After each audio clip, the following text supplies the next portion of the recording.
European Competition Commissioner Margrethe Vestager. La commissaire européenne à la concurrence, Margrethe Vestager, a salué les décisions de la Cour comme une surprise positive, fermant la porte à des enquêtes qui étaient en cours depuis une bonne partie de la décennie. En 2016, la Commission a allégué que l'arrangement fiscal entre l'Irlande et Apple procurait aux fabricants de l'iPhone des avantages déloyaux dont ne bénéficiaient pas d'autres entreprises. Revenant sur la décision d'une juridiction inférieure, la Cour européenne de justice a déclaré que l'Irlande avait accordé à Apple une aide illégale qu'elle est tenue de récupérer. Dublin cherche depuis longtemps à attirer les grandes entreprises technologiques grâce à des incitations fiscales favorables.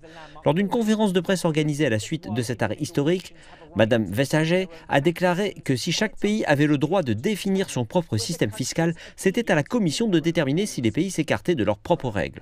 L'enquête a porté sur la période allant de 1991 à 2014. Et selon la Commission européenne, Apple a payé en 2014 un impôt de 0,05% sur ses bénéfices dans l'Union européenne.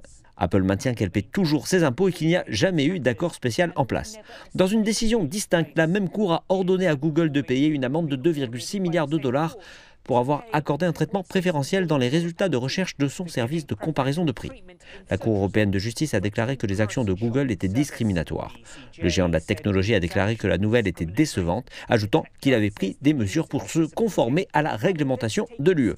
Madame Vestager se dit positivement surprise par ces décisions et indique qu'elles envoient un message selon lequel les grandes entreprises ne sont pas au-dessus de la loi.